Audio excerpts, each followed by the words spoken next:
Le 21 avril 2024, les fidèles du temple universitaire de Kelavitogudo ont vécu une soirée marquée par la ferveur et l'adoration. D'une seule voix et avec les cœurs tournés vers le ciel, le peuple de Dieu s'est levé dans une louange profonde.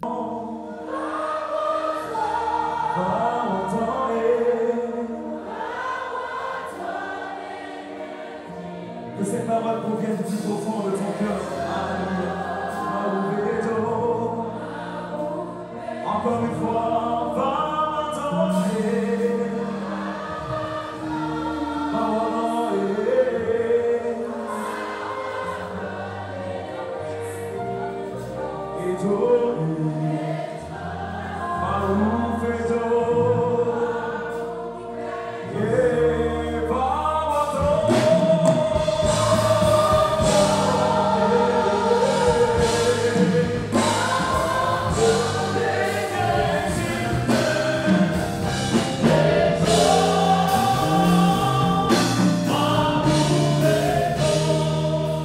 Hommes, femmes et enfants, unis dans la prière, ont exalté le nom du Seigneur dans une atmosphère de sainteté.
En cette soirée, lendemain de la commémoration de Pâques, l'orateur principal, le pasteur Jules Monté, a exhorté les ministères à provoquer la gloire de Dieu par une louange vraie qui élève le nom précieux de Jésus-Christ. C'était juste 4 petites conditions pour que le Saint-Esprit descende toutes les fois que vous louerez le Seigneur, que vous chantez.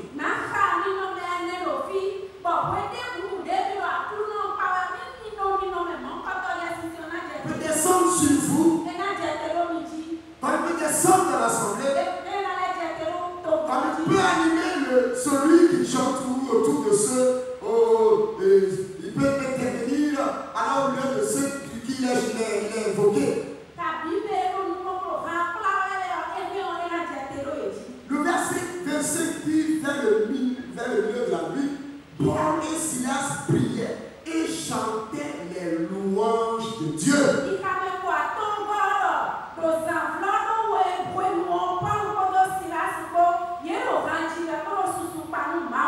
Les louanges de Dieu. C'est la première condition. La louange qui parle de Dieu et non de nous-mêmes. C'est très important. Les louanges doivent alors centrer sur les attributs de Dieu.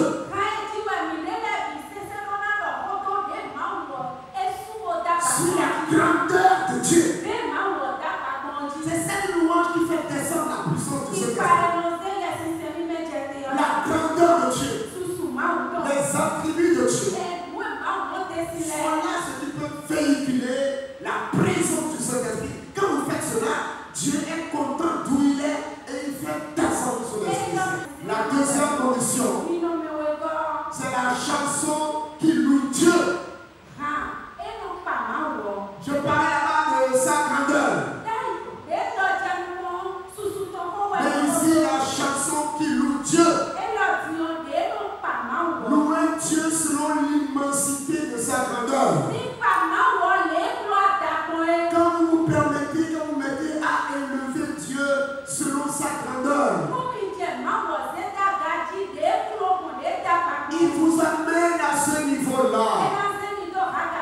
Sa louange fera descendre sa grandeur. Et quand Dieu descend avec sa grandeur, il est évident que l'Esprit de Dieu va t'accompagner. La troisième condition, la chanson qui proclame le nom de Dieu. Les chansons, nous devons les choisir. Celles qui proclament le nom de Dieu. Ce sont ces chansons qui pourront faire véhiculer au sein de l'Assemblée la présence de Dieu. Quatrième condition, enfin, la chanson doit rendre grâce à Dieu. Un moment précieux devant le Saint-Trône qui plonge encore les fidèles dans une atmosphère de prière et de commémoration de la mort de la résurrection de Christ. Celle-ci vient clore une semaine de jeûne et prière intensement vécue. C'est un temple flambant neuf. Pour marquer l'événement, un programme a été arrêté. Pour commencer par jeûne et prière, consacrer le peuple à l'adoration du Seigneur. Et ce soir, nous avons fini par une soirée de louange qui n'est rien d'autre qu'une action de grâce au Seigneur pour lui dire merci, lui qui a été au commencement et à la conduite de cette rénovation. Cœur renouvelé, tous rendent grâce à Dieu pour l'œuvre salvatrice de Christ. Dans la soirée de louange, l'atmosphère était très bien. On a vu le Saint-Esprit agir, il y avait la joie. En tout cas, c'était magnifique. Et on rend grâce à Dieu pour l'œuvre qu'il a accompli pour nous, l'œuvre que nous sommes en train de célébrer aujourd'hui. Que son nom soit célébré. Mon attente pour le peuple de Dieu, c'est que nous nous attachions plus à Christ. Parce qu'il a payé le prix, il s'est donné pour nous. Et c'est le moment de nous attacher encore plus à lui. Que ce œuvre qu'il a accompli sur la croix ne soit pas en vain, mais que nous nous accrochions à lui, que nous le servions de tout notre cœur pour qu'au dernier jour, nous puissions voir ce merveilleux Jésus qui a tout accompli pour nous. Nous célébrons la résurrection de Christ ressuscité. Nous célébrons donc celui qui nous a, par sa résurrection, donné la victoire. Et après cette célébration, nous attendons que tout ce qui était mort dans la vie de chacun de nous ressuscite. Nous attendons que de nouvelles solutions s'ouvrent pour chacun de nous, que la joie que nous avons ressentie à la célébration continue à se multiplier dans chacune de nos vies, que les fardeaux soient déchargés, que les vies soient illuminées, que nos cœurs soient remplis de cette joie et que les fardeaux soient. La joie a été très immense au temple universitaire. Vous devez déjà sentir la chaleur qu'il y a dans le temple. À travers d'abord les groupes de chants, vous avez déjà constaté que la joie a été très immense à travers les chants. Et comme le serviteur de Dieu nous l'a dit, c'est le moment pour nous d'adorer, de louer et de glorifier le Seigneur Jésus-Christ. Lui qui a accepté tous les sacrifices, on a craché sur son visage, on l'a injurié et il a accepté toutes ces humiliations pour aller à la croix pour nous sauver.